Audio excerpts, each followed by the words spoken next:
Let's go.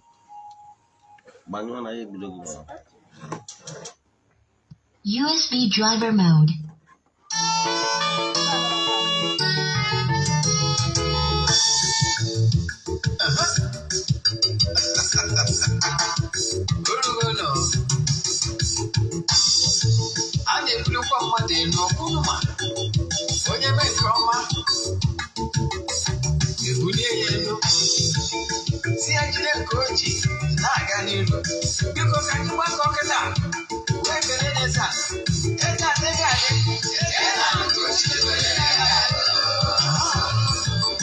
Eze-Ana Ugochitubelu. Welcome on Orifite.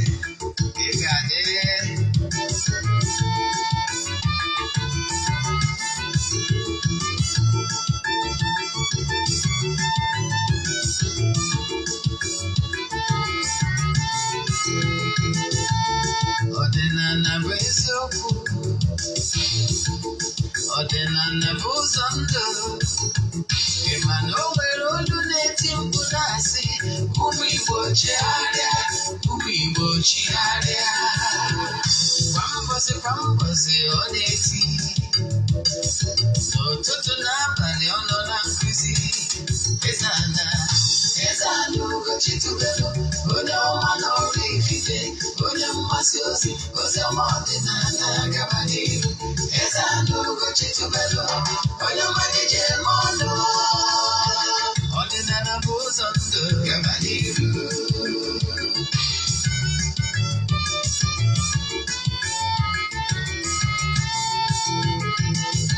Eze-Ana Ugochitubelu, onye ọma n'Oraifite, onye mgbasa ozi ọma ọdịnala gaba n'ihu.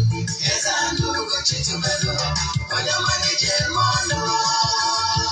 Ọdịnala bụ ụzọ ndụ gaba n'ihu. Eze-Ana ga-adị,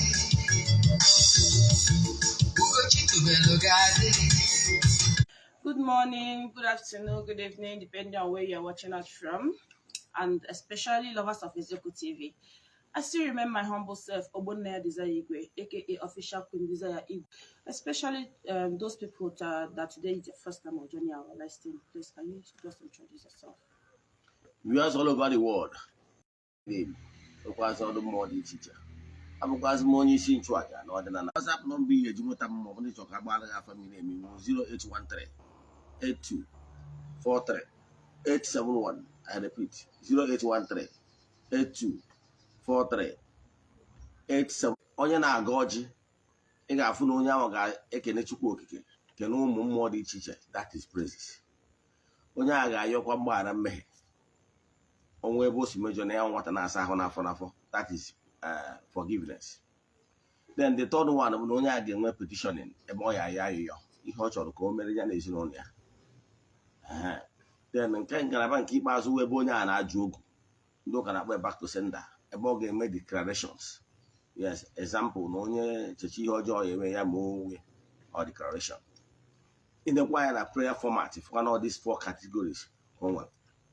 Mana o nwere ihe ịga ọjị maọbụ ịgọ mmụọ ji wee bụrụ ya karịcha.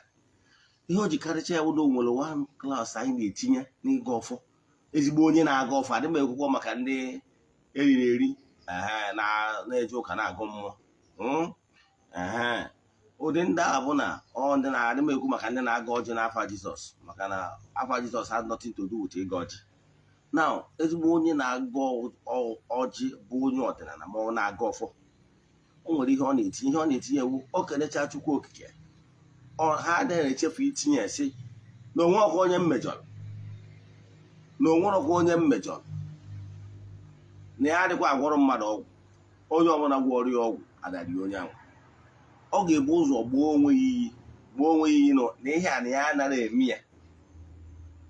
Ịghọtara ya before o were ya wekwubi okwu. Ọ bụrụ na ị na-ege ntị n'ebe a na-agụ ezigbo ọfọ onye ọdịnala, ọ bụrụ onye ụka eriri na-aga ọfọ na onye ezigbo onye ọdịnala na-aga ọfọ, ịfụ na ọ na-aga ọfọ ọ ya ekwu na aka ya dị ọcha. Ọ ya ekwu na o nwere onye ya mejọrọ, nwe onye ya gwọrọ nsị, nwe onye ya gwọrọ aja, maka ihe na onye ọbụla sị ka ọ gwọọ ọrịa nsị na aja aka nsị emegide banye n'ọnụ.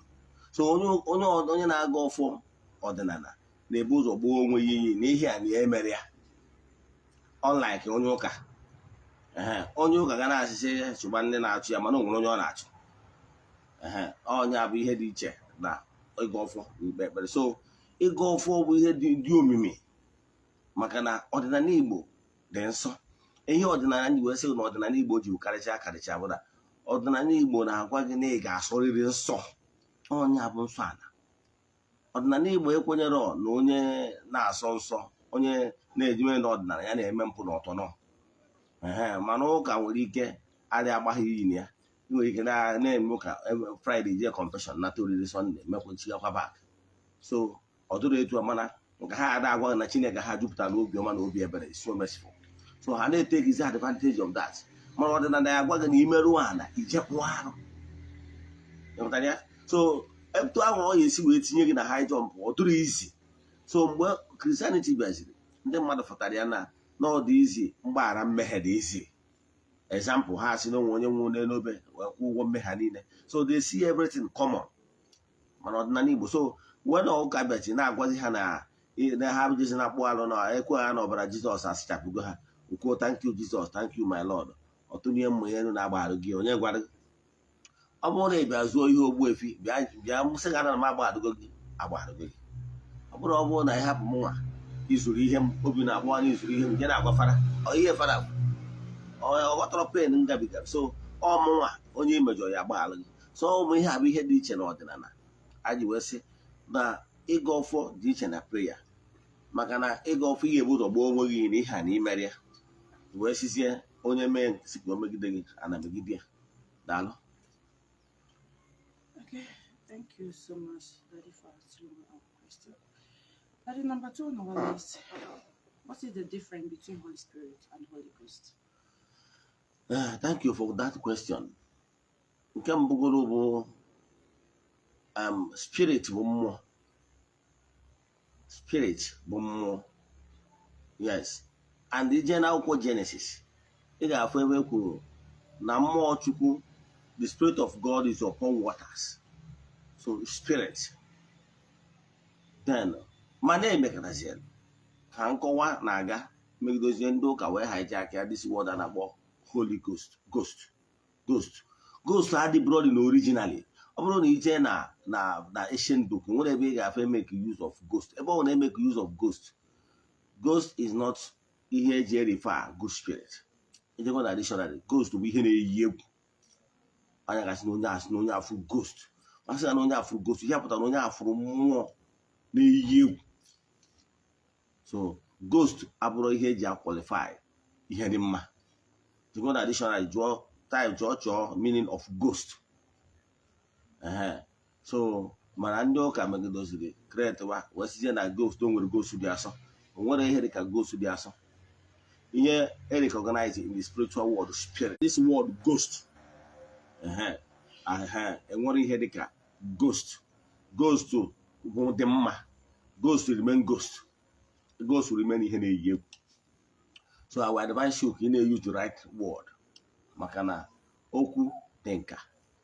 He gonna use spirit, good spirit and bad spirit, not ghost. But I know I may introduce Holy Ghost. What is it? Holy Ghost. Ghost remain ghost, and ghost remain here. Ghost we on our mother for is a boy. Thank you very much, sir. Daddy, why is it that Igbo respect prayer and respect God so much? Yeah, thank you. Ihe gbasara n'ụwa niile gbaa gburugburu ndị Igbo bụ agbụrụ na-respect ihe a na-akpọ ọjị. Ọtụtụ na-ata ọjị, ọtụtụ agbụrụ dịka ndị Yoruba na ndị ugwu na-ata ọjị dịka mkpụrụ osisi a na-ata ata. Mana abịa na ndị Igbo, agbụrụ abụ Igbo, ọjị bụ ọjị Igbo bụ ọjị na-enwe many lobes. Yes. Mana echefukwara na ọjị bidoro na enwere ọjị na-agba many lobes. Ọjị nwere nke na-adị ogbe nke adị agba ibe. A na-akpọ ya ọjị ogbi. Nwa ọjị bụ gbara ịbụa a na-akpọ ya ọjị ana adị atị ata. ọjị ogbu na ọjị a na-adị atị ata. Yes, nke ọbụla gbara ịbụa a na-eji awụsara ya na ọjị a na-ata ata bido na ọjị gbara ịtọ, mana ọjị gbara ịtọ a na-akpọ ya ọjị ikenga. Ọ bụrụkwa mmadụ niile na-atụ ya for many reasons, mana agbụrụ si na-epụta anyị na-ata ọjị ikenga. Yes, ọtụtụ ndị mmadụ na-ata ọjị ikenga mana adị eji ya mmadụ, ụfọdụ na-awụ ha gbagodo ọjị gbata ọjị ikenga, asị na ọjị ikenga ya na ya nye na mmadụ ama eke. Mana anyị nwa bụ Ezumere na Oraifite, anyị wee ọjị gbaa ikenga, anyị na-atị ya. Anyị na nwanne anyị nwere ike ịtụ ya maka na anyị nwa na-ehi agụ mgbe gburugburu, so anyị na-ata ọjị ikenga, mana o nwere ndị adị atị ya. So ọ bụrụ na mmadụ sị gị na ọjị agbara ike ọjị ikenga na-enye gị na ya ama atị ya, iwe wena gị, ihe ọ ga-eme oweta ọzọ nye gị. Na enwere ọjị gbara ịtọ, nwee nke gbara ịnọ, nke gbazuru agbazu, ahịa na-anọ ụbọchị na-anọ. Ọjị na-agba nọmbas, a na-agba ọjị gbara ụba, na-enwe isi, a na-enwe isii, a na-enwe ịsatọ, a na-enwe ite naanị, esogbo mfe ite naanị, then enwere ike inwekwu mọ.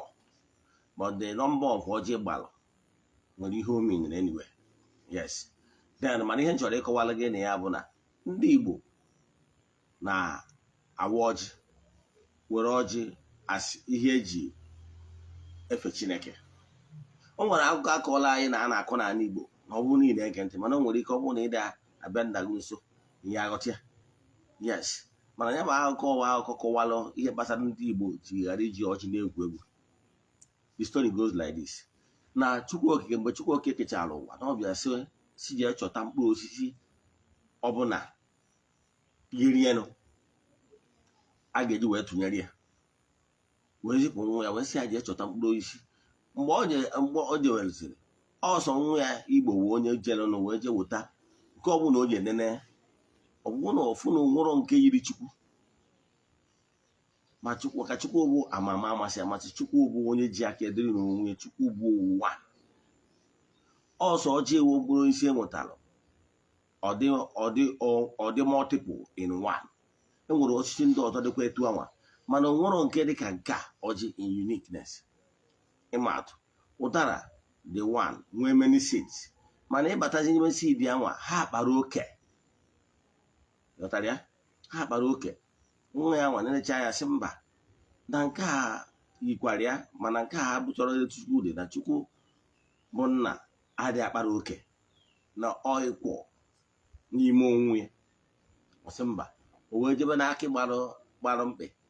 Akị o wee fụkwa na akị ahụ na onwe ya dịkwa multiple in one seed, mana abịa n'ime nke ọbụla nọ n'ime shell ya kpaa oke.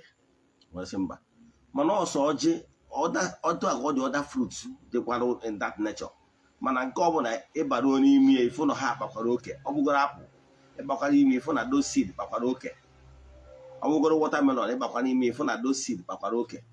So ọsọ na ọjị bụ only seed on earth known by man, bụ ihe dị multiple in one seed akpara oke, nwee many lobes.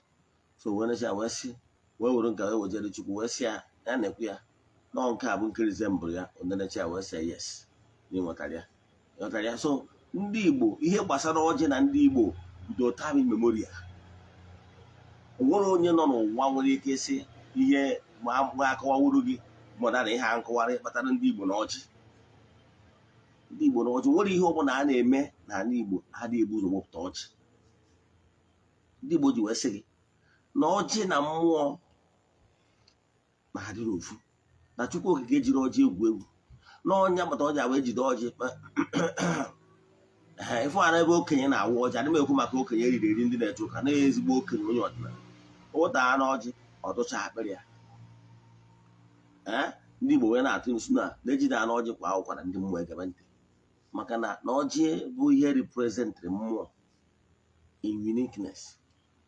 So ọjị bụ ihe ndị Igbo ejiri egwu egwu. Ndị ọzọ ma ndị Yoruba ma ndị ofe mmanụ na-ata ọjị, mana ọ maka ndị na-akwanyere ọjị ugwu maka ihe ọjị representịrị bụ ndị Igbo.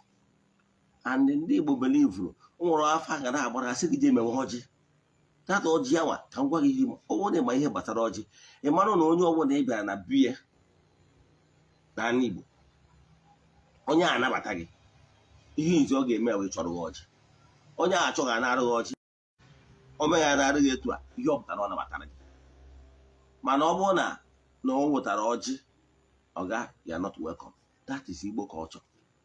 Ọjị a ka ọ ya eweta gị na-ewe kwukwu okwu wee kpee ekpere ka obi na wee bụrụ ofu ifu nwa na-abịa ịkpabazi ihe unu ji maka ebe classes. Ya ụfọdụ ndị ụka na-akpọ Sunday school, ụfọdụ ndị ụka na-akpọkwa ya catechism class ma ọ bụ apa mgbe anyị na-eto ya nọ na Anglican. Ndị ụka ọbụla nwere ihe a na-akpọ nke ha. Yes, ka m gwa one thing, ka m kụzi shrine. Ụmụazị anaghị eje ụbọchị a na-aga ọfọ na shrine dị iche iche. Ka mmadụ n'obodo gị nwa na-ege m ntị, o nwere ụbọchị eji eje na shrine, eji eje n'okwu mmụọ eji aga ọfọ. Bụ elderly, ndị nne ndị nna, even ụmụ nwaanyị anaghị eso. Yes, ọ ndị nwoke bụ ndị bụ isi afọ kwawogbu, ọha bụ ndị bụ nna ha, nwa bụ ndị nchụaja. Ọ ndị nwoke na-eje n'okwu mmụọ n'ọdịnala Igbo. Mana n'ụtọ na ọdịnala Igbo adị ụmụ nwaanyị anaghị eso na ndị na-abụ eje n'okwu mmụọ. So ụmụ nwaanyị ga-anọ n'ụlọ, nne na nna eje n'okwu mmụọ gọchite ọfọ maka ezinụlọ ha, bịazie n'ụlọ agwa ụmụ nwaanyị. Etu ahụ site n'akwụkwọ Kọrịntian ebe Paul na-agwa ụmụ nwaanyị si onwe ajụjụ ha nwere eju na ụmụ nwaanyị is not permitted to speak in the church. Onwe ajụjụ ha nwere ha na-arụzi ụlọ ha jụọ di ha. Etu a ka ọ dị na ọdịnala Igbo gboo, full knowledge of ihe nna ha na-eje n'obi eme. So ha wee chọwa sistem ha ga-eji wee ghasaa ọdịnala Igbo. Echefukwana na early 18th century na 1805 ndị anyarị bịara na Nigeria a na-akpọ ndị Portuguese, a na-akpọ CMS, Church Missionary Society. Yọtara ya na mgbe ndị a bịasịrị ha chenjie format ha chenjiri bụ catch them young. Ha sizie ka ha bidozie n'ụmụaka na ụmụ nwaanyị a ndị ọdịnala adị agba eje aghọtachara ihe a na-eme. Onye agbata na ije n'ụka Katọlik na Anglican ndị rụchara họl, ndị bụ isi ụka n'isi ụmụ nwaanyị na para isi ọnwụ na ụmụ nwaanyị na-alụ họl, na ụmụ nwaanyị na-ebu ụka n'isi mmanụ. Na ha tekrezi advantage ụmụaka na ụmụ zigasịa na ụmụazị anyị ka ha bịa gụọ akwụkwọ mara ka esi agụ ka esi ede. Ha bịazie ego ka esi agụ ka esi ede anwa agụwazie ha maka Jizọs, nwere ihe a na-akpọ CRK, tii na our school curriculum, na-akụziri ha, which CRK has nothing to do with development. China today, India na-develop, Asian countries na-develop, ha dị agụ CRK. So if not that the CRK has nothing to do with development. Ihe dị wee mee ewu ka ebido n'ụmụazị. My father once told me the story. Mgbe anwa ụmụazị anwa a na-akụziri ha ụka onye nkụzi, onwe ha na-akpọ ụka onye nkụzi ya ụka catechist. Ka mgbe anwa enwere ike abịa na the whole diocese, Nnewi diocese a enwe osogbu fada. My mother once told me onye a na-akpọ Fada Kettle, the whole Nnewi diocese ya nwawo onye na-afụ ya. Obodo ndị ọdọ nwezie catechist, onye nkụzi ụka. Onye nkụzi ụka abịa ọchịchị gị, nna gị na-akpọ gị ime agwụ ka ejewu na n'ọgụ mmụọ. Abịa ụbọchị ụka ọsụkwọ ndakwa na ụka ụbọchị ụka, ebe ụbọchị ụka ọkọwara gị ihe ọ chọrọ gị kọwara gị. Mọnde abịa akwụkwọ ọchụwa kene ndị abịara nkụzi ụka onye nkụzi enye ha punishment. In order to avoid punishment ya nwa next Sunday jee ibezi ebe a agwụwa gị nna gị na-eme nke a ga-emewu na anọ ihe ndị ọkụ mmụọ. Ụmụazị wee kweruzie, nna na-akpọzi Chijioke bịa ka anyị jee medo agwụ ọsị mpamma ya eje. So mụnwa na onwe m na-agwa gị na ndị ụka bụ ndị kụziri nne na nna anyị ka esi enupụrụ nne na nna ha isi. So ụfọdụ nwoke mmadụ kpọkọtazie Chijioke bịa ka emedo agwụ, Chijioke ajụ. Nwoke mmadụ megidozi ụwa ya, ọ nwụrụ. Obere oge Chijioke abụrụzie nna ezinụlọ. Ụfọdụ ka esi wee cut off Chijioke na-ezibezi dutụrụ nwụrọ nke ọma, ọ mụtakwa ụmụ nke nwụrọ nke o kụziri ha. Ọnwa ebe nna ya debere okwu agwụ ụdị sachapụ ihe niile ahụ. Ịghọtara ya? Ihe niile abụ sistem. So o wee rụzie mgbe anyị deciderizi na kịtazi na anyị chọziri ka ebiri nge ụmụazị na ụmụ nwaanyị anyị into ihe anyị na-eme n'ọdịnala, ka ha wee nwee ike wee nwee in-depth knowledge of ihe ọdịnala is all about. Ka ọ gharazie ka anyị ghara ịdị practices ọdịnala na-etu ahụ ọ bụsọ ụmụ nwoke na-eme, ha bụzi ụmụ nwaanyị na ụmụaka, maka na ha ga-eme ha dị vulnerable to nghọrị ha. Mmadụ kụziere ihe butoro odo chọrọ ha anya ha ekwelu. So onye batara eji wee format ya the formation of Ghanaian religion. The founders of Ghanaian religion in Nigeria are these names Dr. Nnamdi Azikiwe, M.I. Okpara, Mbono Chike, B.C. Wunna, and Uche Okafọ, Nzedi Odamma Nunubi. Now so many of them have Ibu. Where he be Ghanaian religion. Now, can you visit that Ghanaian religion? I was sure can you use that format here? Do can bring humans in, bring human in. Oh, yeah, but I need no coordinator. He got full work, he got full one, he got full marking or children classes. Here where we get Kuzian the day to a year but a tunzu, a but a so that a mother Bessie or a Hasimba. There, I mean, I got idea. Magana, one thing that is constant in life is change. One mgbe ị ga na-echeki na ọ ga-abụrịrị etu ahụ ndị nna nna ha si wee mee eji wee rie ha ụfọdụ ji wee bịa ghọrịa ha na etu a ka anyị ka esi na-eme mba ihe nna achọ ịgwa gị na Jizọs ị na-ekwu maka ya abara plen mana ị na-aba plen nwaanyị na-eso osi ka ọ bụrụ na etu ahụ ọ dị na mgbe nke Jizọs nwere ike ụfọdụ ihe ndị a na-ekwu dị n'ụwa kịta o yuzuru fon mana ị na-eyuzu fon ị na-asịzie nwaanyị ka ichi gị aka bak ihe nna achọ ịkọwara gị bụ na change is constant. In modern world now, I use the same method. And the hour the same method that I use for where we can call Wakalaha. Over 2 hours in a year, getting Messi Mando Camonio and they use social media. So one of make an email who called it that I remain one in the ancient time. A 2 hours maybe a double. No, change is constant. No more than do can use social media. Ghanaian religion ga-use social media maka na mgbe gboo ndị ọdịnala anaghị enwe nwere Bible enwere ihe edetu n'akwụkwọ nna na-agwa nwa ya okwu from mouth to mouth so na ihe eji wee rie ndị be anyị mana ndị ọcha ndị anyarị na-edetu nke ha edetu n'akwụkwọ ọnya metakwuru ụka Ghanaian religion ụka ọdịnala Ghanaian religion detu kwụsịrị ihe niile edetu n'akwụkwọ like even na Ghanaian religion enwere akwụkwọ akpọrọ nkomi abụ holy book etu a Bible gị si wee dị etu aka that nkomi dị ndị dekwalụ the content of that nkomi ụkwa ndị Igbo be anyị kwa yes mmadụ dịka B.C. Wunna mmadụ dịka M.I. Okpara ha na Nnamdi Azikiwe socha wee de vote him book and the content of that nkomi ihe na-achọ ịkọwara gị bụ na the same format ya nwa ya batara eji wee nwe ma children class onye tụ aka esi nwekwu ma ndị echiri echi na ya so the same format ya ka a ga-eyuzu kwa ka anyị wee nwee ike ghọta ya i may use old format. Let me give you one example. Onye batara ụfọdụ ndị mmadụ ọ bụrụ sọ Ghanaian religion bụ ndị na-agbanwe usoro ọgbara ọfụ mgbe ochie ndị dibịa mgbe ochie na-ebi n'ụlọ aka anyị i may expect anyị ka anyị ka na-ebi n'ụlọ aka anyị now nke mbụgoro na ibi n'ụlọ aka anyị people will look down on you yes so i may na-eme expect ọ bụrụ na pastor na-agbala ezus dibịa agbara ezus but that is change because once even if you decide to live in Onaka and live in Asia, people will still look down on you. So here na akọwa bụ na Ghanaian religion enwere ihe dịka imitating ya na before ndị ọcha abịa they took so many things from us the modern lawyer. So Ghanaian religion the only thing dị na ya bụ na ọ bụrụ ndị ọcha kụziri anyị bụ abụ anyị na-abụkwa abụ before ndị ọcha abịa anyị na-agbapụ egwu na village square. The only thing dị na ya bụ na Ghanaian religion bụ abụ ihe ọ ga-akpọ Chukwu ọ ya akpọ Jizọs onye abụ ihe dị iche na abụ onye Ghanaian religion na-abụ onye ụka anyarị na-abụ so onwe dịka ihe dịka imitate dị na ya ihe dị na ya bụ na amara ihe ndị agbụrụ nọ na ya na ka ịbịa na Ghanaian religion anyị na-enwe musical instrument anyị na-enwe bands o nwere some stations igo orile jee ma maza ije ma ọgbọhel aba ije ndị a ebi na unu bi here ije ebe anyị nwesịrị ma jita enwere all full musical instruments enwere ma piano and everything keyboard even Oraifite here nwere keyboard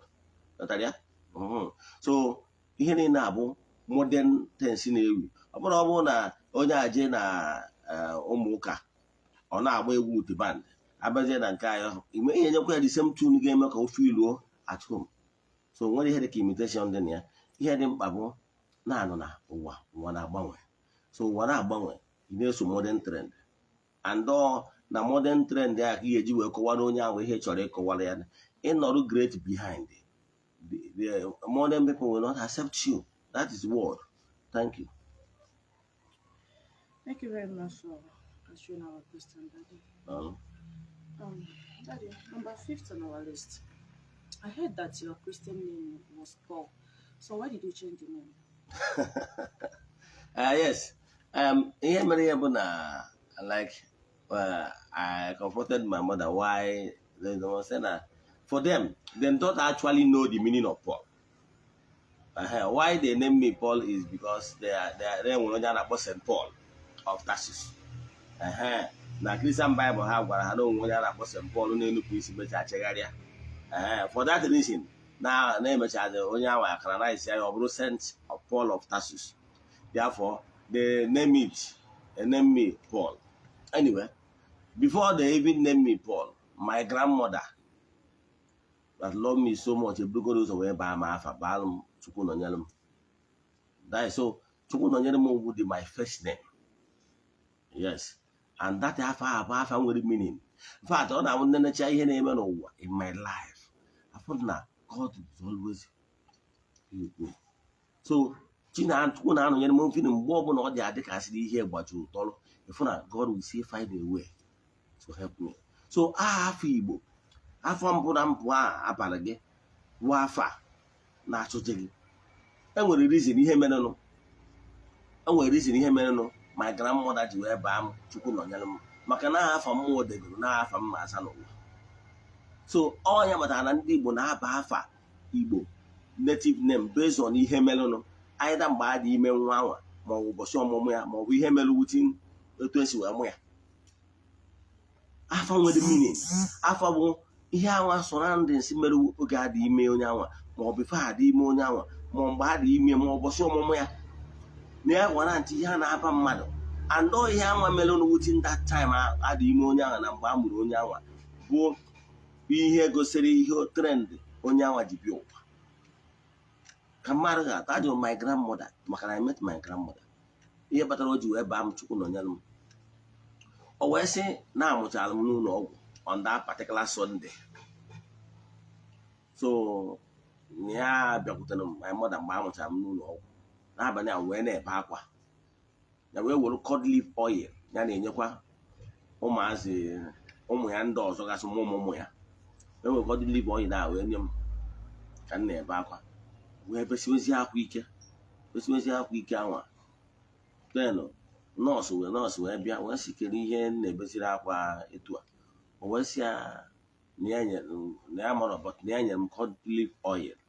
Then the nọọsụ wee bagharịa mba si ya ngwa gbuo nwa gị kedu ịkpata iji weje wee cod leaf oil wute ata abịaghị ju anyị nwụ ndị nọọsụ nọ nleta nwa anya.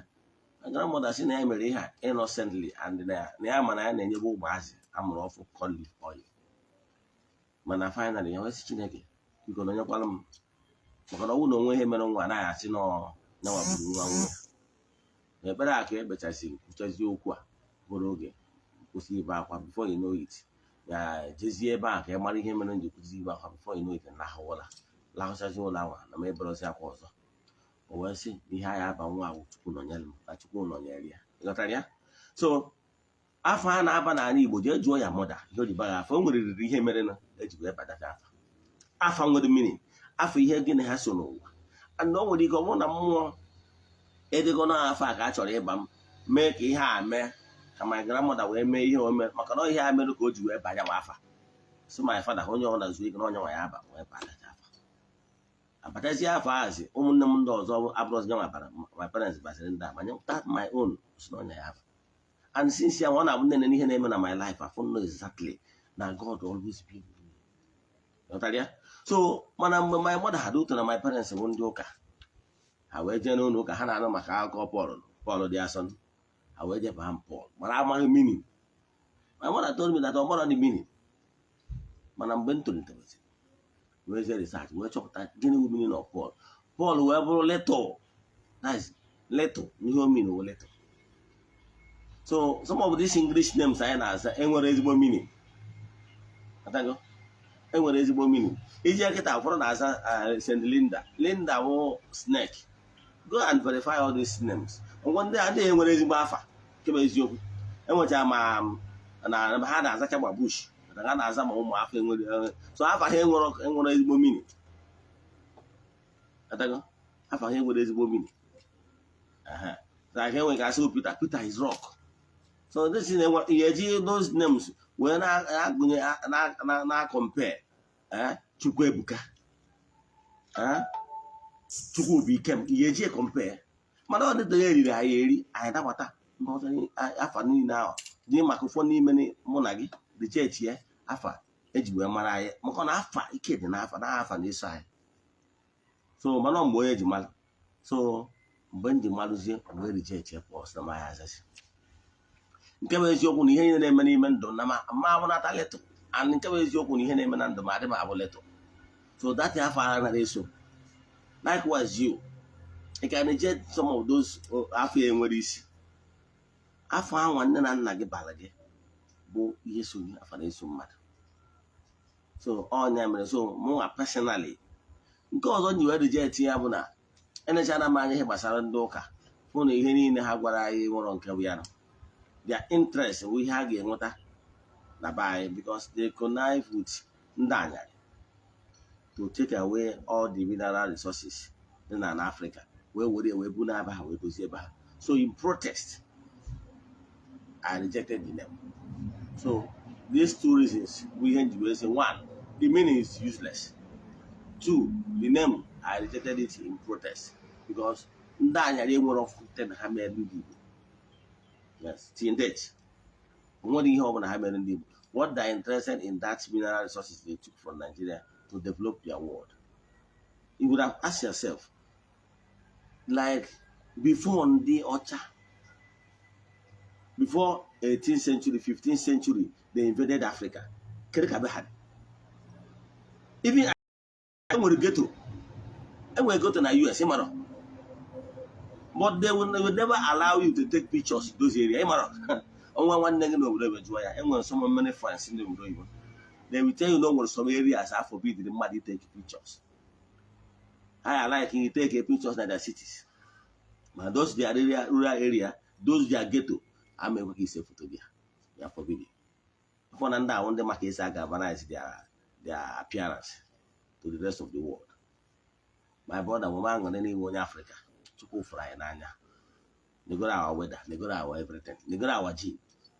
COVID-19 matter, we saw how they got our only Igbo. Only COVID-19 would Nigeria man only money very low. Those on here wage you walk, how you will walk COVID-19. Those high fever. Nine and I will be a since. Oh, yes, it's all. What a blanket, which you may do in a cool heat, young. You could urge your malaria. It's but high fever. In a cruise here, the heat, the on their lungs and the nose everywhere. Much I hit a Maggie, Baranke, Baron, much I okay. So I'm proud of you. I want any man opportunity to be here on earth, my Africa. So here you will get Jaffa, educate me in protest. I'm no longer interested. Eze-Ana. Thank you so much for telling us this truth, sir. Yeah. At the number 6 on our list, you once mentioned 12-12. What does that mean? Yes. 12-12 for December 12, 1948. Only something happened in Nigeria. Mgbe na agwaghị ha bụ oge ndị anyarị na-achị obodo a. O nwere ndị ụmụnna anyị ndị na-arụ ọrụ gold miners na-egwu coal n'Enugu. O nwere mgbe ha bịara na-protest siti kworo ha obere kpachakworo ha obere ego na ego a na-akwụ ha n'igwu ya bụ coal maka anya bụ ọrụ very risky. A na-aba n'ime ala ya na-atụ ọnụ. Ọtụtụ n'ime ha na-anwụkwa because of the hazardness of the job. So ha wee sị kpachakworo ha obere ego. Ndị na-achị oge ahụ ndị anyarị wee sị ha onye si ha kwuo na ụsụ enwere ọnụ. Ha wee sị na ha ga-eme protest. Protest ha ka anọzi ndị uniform ebe gbawusi afa. Onye gwara ha kwuo maka na a si wechi anyị ihe mere be anyị bụ na afọ bidoro anyị from ego history. Onye abụ alụ mere na Nigeria. Maka na ọnwụ na agụ ime ebe ji wefọ bidi anyị ego history. na ndị ọfụ ndị kịta ọnwụ na hapụrụ anyị gụba histrị na-etiche na skuul ndị be anyị iwe ewe anyị ewee play down on history because amago na ọnwụ na agụwa histrị onwe ebe ụmụ anyị agụrụ ofu akaja emere ndị nna anyị iwewe ha so emere ha akaja 1948 December 12 1948 ewee gbawusie ndị mmadụ gbawa igbo ike n'ime ha bụ injury n'ime na agbawuchadịzi etu a gịnị mere elders oge a wee gbawa all those 3 known churches the Catholic, Anglican and the Methodist bụ ndị ụka ndị anyarigbo ndị Rome nwee RCM England ha nwee CMS while Methodist think from America so ha mechi ihe niile ndị anyị na-refuse ịbịa kalenda mass burial for them ha chọrọ ka ha gaa in conflict with the government because ha na gọọmenti na-egbukọ n'ofu akpa echefukwara gọọmenti bụ ndị ha na ha na-alụkọ ma ihe na-eprotect ibe ha ma in slavery and the slave trade and everything so and their businessmen mgbe a na-ekwuzi okwu ha na-apụ Afrịka ha weruzie ụmụ ego ha nwetasịrị ihe niile wee jekwaje go our mineral resources share it among themselves the chevron go nke ha the Egypt the Italian giant the elf is from France the shell is from America they just share our oil wells ego na-echi ya back to their country anyị ezigbo ha pụtakwa ha kpọọ anyị na anyị wepụrụ aka ma na anyị abụrụ ya na anyị wụ ndị third world mana ego anyị ka ha ji anọrọ mma ihe na-achị kụwalụ gị bụ na ndị a wee protest gbawusia ọha na-achị mgbe a gbawuchaziere ndị ụka niile ajụ na ha ma bịa beria lebelụọ ha na ha protest against government so na anyị ri ha ndị nna nna anyị ha wee the elders nationalists then amaghị ọkpara ha na ihe na ha wee sị gịnị wee gbukọ ndị wee nye ha n'ọgbọ ha ịlaba mgbe aka ji wee si ebe ọ na ha enwere ike ime na ajizi aka kazi ụka ọdịnala wee nye ha onye abatara na ijego na ihe ya afọ African traditional religion ọ dị registered African traditional religion so mana ndị ụka since daa na-agbakwa agha ka ha tradition na that religion na-apụtara ife ọfụma so ihe na-achịkwa 1212 abụ Ghanaian religion since that time ruo now Ghanaian religion na-celebrate na-ereta ndị anwa egburu nwụrụ maka ihe na ha na-azụ right ha debate so every year ọbụla a na-celebrate ya even when I was in Abuja Ghanaian religion yes I na-celebrate ya ka this year kwa I na-celebrate at all the branches nationwide na Oraifite station a ga-celebrate ya 1212 so oge enyere otu ụmụnna anyị ndị nwụrụ maka ihe na ha na-azụ right ha wee mee ha akaja gbaa ha ka kparakwụkwọ so ihe 1212 pụtara daalụ. Thank you very much for letting us know, sir. Yeah. Daddy, you don't believe that Jesus is God. Why? Yeah, thank you for that question. Yes, why I did not believe that Jesus is God. Chukwu adịghị ebe akwa mana Jizọs bere akwa mgbe ọ fụrụ ihe ọ ya agabiga dịka esikwa anyị n'akwụkwọ Baịbụl ọ sị nna ka ike afọ agabiga Chukwu adịghị asị na akpịrị na-akpọ m nkụ maka na Chukwu agụụ adara abụ Chukwu adịghị ebe akwa so for that na mụnwa kwuru na ọ bụrụ Chukwu enwero nne ma ọ bụ nna Chukwu enwero mbido nwere nkwụsị maka na mana Jizọs na onwe na anyị ma onye bụ nne ya anyị ma onye bụ nne ya na nne ya bụ Mary bụ nwa Joakim na Anna na nna ya bụkwa Joseph onye ndị mmadụ kwuru n'ọkwa si na agbụrụ David so Chukwu enwere mbido Chukwu enwere nkwụsị so nwere mgbe m nwa ya ekweta na Chukwu onye sịrị is finish ọnwụzugbo ọnwụọ enye ya can never be Chukwu so Jesus is not God but if you ask me onye whether Jesus were Messiah to his people yes I agree ọ bụghị rabbi I agree ọ bụ onye nzọpụta to agbụrụ ya I agree. Mana ọ bụrụ onye nzọpụta wee nye ụwa dum. Daalụ. Maka o nwere ebe o kwukwara ya na akwụkwọ ha. Daalụ. Thank you, sir. Yeah. So number 8 on our list. Why don't you believe that Jesus is the savior of the time? Yes, thank you. Jesus mekwetukwara na akwụkwọ ya akwụkwọ ha ndị ụka ọbịa. O nwere ebe ọ bịara kwuo na ya bụ Baịbụl awa na ya bịara maka ụmụ Izrel anwụ Chineke atụrụ Chineke furu efu. Na ya bịara maka ụmụ Izrel bụ the choosing people ndị furu efu. O ji maka ya wee bịa.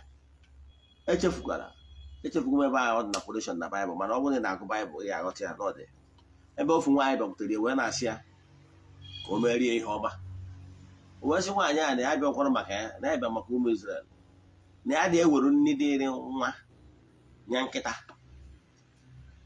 So ya nwere onwe openly kọwara na ya bịara maka ndị nke ya.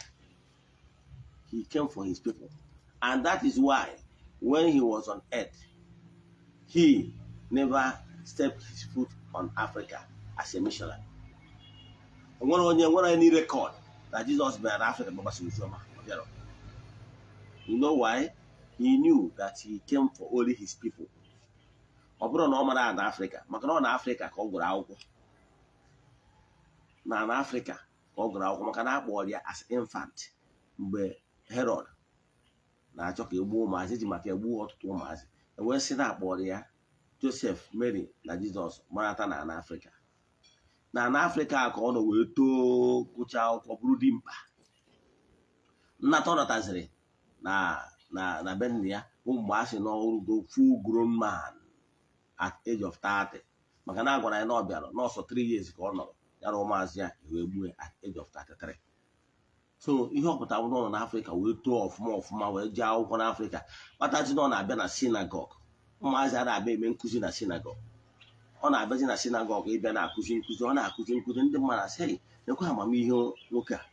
Ọ nọrọ nwa ya Mary na Joseph na anyị na ụmụnne ndị ọzọ nọkwa na synagogue wee na-akụzi nkụzi.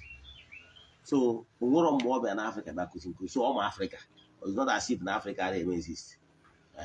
So ị ga-anụkwa na Bible ebe ekwu maka Ethiopian Enoch. So Africa has been exist. Ọ ma Africa. Ọ na-agacha maka Panion. Ọ na-agacha ma obe niile ma Turkey ya ma ihe niile ma na present day Turkey mana ọ bịara Africa. So ọbịbịa ọ bịara ụwụ na ọ bịara ịzọpụta ụmụ Israel atụrụ ụmụ Israel ụmụ atụrụ Chineke ụmụ Israel furu efu. O kwukwuru ya. O kwuru maka ụmụ Africa. 12 apostles nwe onye Africa na ya, name one person. 72 disciples, name one person nwe onye Africa. No. Gịnị na-awụ ụmụnne? Kedu ihe kpatara anyị ga-eje na-awụ paracetamol isi na-awụ onye ọzọ? Ndị Africa erika anyị. Kedu ka esi wee wụ leta edegara ndị Thessalonica, leta edegara ndị Ephesus bụ France, ọ bịa na-awa anyị isi? Ọ bụrụ anyị ka agwa. That is the problem. Thank you. Lady, are you saying that Jesus did not come for Africans? He only came for the Jews? Yes. Onye wakwuru ekwuri na akwụkwọ Bible. I can't remember the particular quotation now. But I remember ya, but someone notakwara ya. One day I will go to my Bible and research again. Everyone I go many places. Many places. Even ebe a confront ya. Ma nke ya na nwaanyị melụ na Naomi. Nwaanyị ọ sị ya gwa ya Samarita ya nye mmiri ka ọ ṅụọ. Ndị a mara mana ndị ọ bịara for his people. They didn't know he loved his people. They didn't know he loved. He did not come for Africa. What a single message, even his disciple did not even address a single letter. Only a single letter address. Even more was it. Even more was it. Mamboyano, Mambomaziano, Apostle ya disciple. None of them address any letter to Africa. Africa, all mgbezi mgbe emesiziere nwoke mmadụ ubisagoro nwụsịa ka emeziri in order to ka wee gbaa Africa n'uru. Ha bụrụzie nkụzi anwa beje na Africa na-agwazi ndị Africa ka Africa wee nwee ike gbaghara ha. Gwazie Africa butezie ozi ha na-agwa ha nwere enwe ha bụ ndị anyadị adị agụdata ozi. Ha na-ebi uru their own paradise here on earth. Ha na-agwazi ndị Africa na ụgwọ ọ na Enugwe ka ọ dị ọ na-kwado maka ebe ọ paradise. Mana go to Paris, France, for ihe alụ n'aka di ya. Ịgwa na ọ paradise ka ha lụ na be. They build their own place. Everything there, they comfortable. So ihe na-achịkọwara gị bụ na ọ na-ewute m na ụmụ Afrịka na-aṅụ paracetamol n'isi na-awụ onye ọzọ. Onwere appointment niile o mere nwere onye Afrịka. Ndị niile o hiri nwere nke onye Afrịka. Onye a just nye nwa single person ebe o hiri. Mana ndị ọcha dị ya pakeji gadịzi ihe a bụzi ebanye anyị. Asif na ha Afrịka anyị n'anya. Asif ka a na-egbu ndị mmadụ na Afrịka now. They are interested in who will be our president. Ndị ga na-achị anyị. Ndị ga-abụ their master, ndị ga-abụ their slave. Ndị ga-abụzi ha na-achị Afrịka enye na anata ha ọda. Ọ dị ha chọrọ. Ha chọrọ ka Afrịka nọrọ onwe ya. Maka na ha ma na Afrịka nwee onwe ya. Enido ọbụla ndị ọcha hapụrụ Afrịka ka anyị jiri aka anyị họpụta onye anyị chọrọ ka ọ chịa anyị. Afrịka dị ndụ. Mana ha chọrọ onye ya onye alụ ha na-agwa onye na bịa were loan mba ụwa and nye condition ga-esi na-achịba anyị. So onye niile abụghị nna anyị ndị Afrịka onye ọra teta n'ụla na ọ gwara anyị ga-afaịtịrị onwe anyị. Ọnya abatakwa na ụfọdụ ndị Eshia, the Chinese na ndị India na-akwụ n'onwe ha. Mgbe ọ gwara Afrịka ji teta n'ụla decide ka anyị kwụrụ onwe anyị. Anyị ma na stories niile a gwara anyị bụ ihe eji wee rie anyị. Ihe niile abụ ihe eji wee mee anyị ka anyị wee dị inferior. Ihe ọbụla ịghọta ihe ndị a mere. Fan kedu ka esi nyocha even Lucifer had in story ukwu ya with the morning star with the beautiful angel. Aje paint ya no black tinye ya ọdụ na onye Africa. Why mara ha nwa na onwe ha makwa na a very beautiful white person. Now aje tọdụzie ihe ọbụla dị njọ ọ bụrụ Africa, nke mara mma ọ bụrụ nke ha. So onye niile na-agosi na artwork ha ji eme ka ha moral our mind wee dị down na anyị bụ ndị ajụrụ ajụ. So ana m efiri na onye Afrịka asọkwa onye chọrọ iji ụka nye ejikwa n'ụka anyway. Mana ihe nna achọ ịkọwa ị na-enye ya nwoke ahụ wọdụ sensị. Ikwena ka mmadụ sị gị na nna gị ewu nka mmadụ. Ịhọrọ nke ya ahọrọ mee. Ịhapụkwa nke ahụ anyị eji agwa gị na ihe dị be nna gị bụ nka gị sị na nna gị ha bụrụ mba okwu nke ahụ. Daalụ. Thank you very much, sir.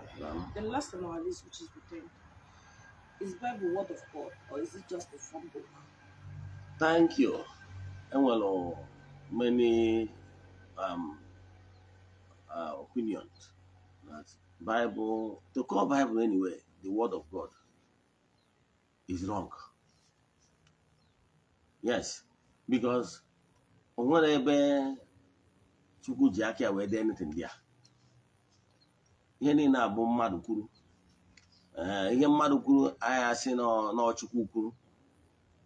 Ihe mmadụ kwuru abụrụ na Chukwu. Onye eji mmadụ jikwa na Bible ya afụga ebe the elders, the Jewish people said asị ha ka onye anyị hapụrụ ụlọ. Ọsọ hapụrụ ha Barnabas ka ọsọ hapụrụ ha onye ha kpọrọ Mesaya ha bụ Jizọs ha. Ha sị hapụ Barnabas igbo nwanne ha nwoke bụ Jizọs. Ihe niile abụ ihe dị na Bible. Onye a okwu Chukwu ọrụ mmadụ. Onye a okwu Pọl degara ndị Corinthians esi n'okwu Chukwu. Ọrụ okwu Pọl. Ọrụ Pọl na-agwa ndị Teknonika unu okwukwe anyị kụziri unu jidesikwa n'ike na ọ na-emechara ya abịa ka abịa nọnyere unu. Ya ka ya asị n'okwu Chukwu. Gwara onye kwuru ukwu n'ọnya kwuru. Sị kwụsị ịghọrị mmadụ ma oke ya na-aghọrọ ibi ya. Ghọtara ya? Ọ bụrụ na esi m n'okwu ndị leaders kwuru. Yes, onye nyere like ọdịnala very honest. Na nkomi ya kpọrọ okwu Chukwu. Ihe anyị kwuru Holy Book, yes. Mana ọ bụrụ okwu Chukwu. Ọ bụrụ Chukwu kwuru ya. Ọnụ mmadụ bụ ọnụ mmụọ. Mana ikwu na n'okwu Chukwu. Anyị nyere like ọdịnala dị very honest. Anyị na-agba afa asịghị na afa akwụ. O nwere mgbe anyị kwuru na Chukwu kwuru. Mana ndị ụka ha na-asịgbu onwe ha na-asị. Ndị ụka ya asịghị na God said. Why not pastor na-ekwu? Yes. Don't say God said because ọ bụrụ Chineke kwuru. Ọ bụrụ na ikwuo na-agwara gị ọ dị better na mesi na Chukwu kwuru. So ihe na-achọ ịkọwara gị bụ na if the content dị na Bible ihe agwa okwu mmadụ na ihe meghere eme na something transpire between who and this person you cannot say is the word of God. Ọ ihe mere so onye batara na ndị mmadụ ghọtara na akọwa ya dịka na ọhịa bụ story book akwụkwọ akụkọ akpọrọ m ya allegorical stories. So ịsị na Bible word of God is wrong.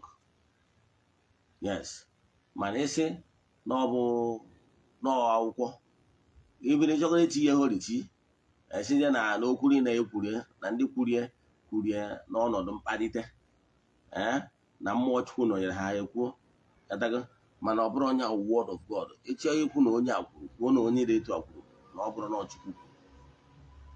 So isi na word of God bụ ihe niile abụ ihe etinyere ka e wee koo ya afọ, ka e wee ihe ndị mmadụ egwu, ka ọ ya bụ ihe ọbụla asịrị agụpụtara ebe ahụ ka esi na Chukwu kwuru maka ihie ka esi walụ ha niile. So mụnwa na onwe m I stand to be corrected okwu m na ọ bụrụ okwu Chukwu. Daalụ. Thank you, Daddy. Thank you for answering all our questions today. Daddy, please, before we go, is there anything you would like to tell your viewers? Viewers all over the world, ihe m na-achọ ịkọwara gị bụ ịbụrụ onye ọdịnala jidesi ike, kwụwa aka gị ọtọ, itikwana aka n'igbu mmadụ, itikwana aka n'isi gị ije gwọọ ọgwụ ma ọ bụ ije gwọọ oke ike. Ihe ị ga-eme bụ ịmara ihe spiritual work ị kwesịrị ịlụ lụọ ya, mana ije na gwọọ ọgwụ dọwa ọgwụ a nwere ihe ọ ga-enye gị. Ọgwụ adịghị enye ego n'onwe ma ọ bụrụ na o nwere ihe ị na-alụ. Ihe ị ga-eme bụ ịchụ àjà for favor, ka work of your hands,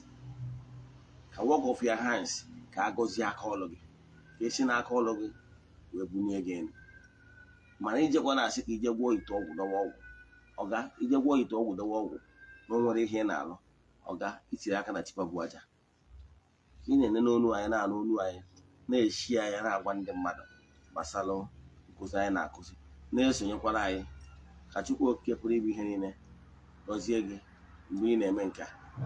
Nke ọzọzi bụ ana m aga ụfọdụ isi ndị Friends of the Temple, Children of the Temple, ya na ndị niile sonyere anyị na-acha nke ọnwa Disemba. A sị m na ọmaka ya emela ụlọ, a sị m na onye si ka o jere ụlọ ije ọjọọ, o jere na ọma ejelu, osi ọnwụ na ọ ya ejere ọkwa onye nwe ọdachi. A sị m na unu ga-ejere obodo na unu ga-anara obodo. A sị m na mmụọ ọbụla si na okwu na ahịa eru uru aka. Ihe na-eme ajọ mmụọ mee mmụọ ahụ. Ajọ mmadụ ọbụla si na okwu na ahịa eru n'aka. Ihe na-eme ajọ mmadụ mee mmadụ ahụ. A sị m na unu ga-adị ka echi, maka na echi adịghị agwụ agwụ, maka na eji ọnwa adịbe eme mgbọrọgwụ. A sị m na akakaka ya mụnụ na jijiji ya mụnụ.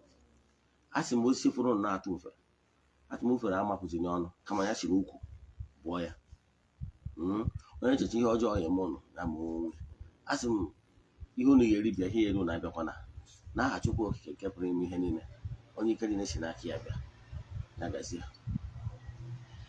Viewers all over the world, you have come to the end of today's question and answer. If you have any question across today's teaching, you can as well send him a DM, or you can as well send message to that number on your screen. Thank you. Don't forget to subscribe, share, like, and also comment. And don't forget to touch your notification box. Thank you. Daalụ. Ndị enyi m ndị metara onwe m na YouTube na Facebook and TikTok, ọ bụrụ na o nwere meseji dị mkpa ị chọrọ isendịrị m personally, jee na my YouTube channel ma jee na WhatsApp number m, send na my private WhatsApp number only 0805-7837-672. I repeat, 0805-7837-672. Daalụ.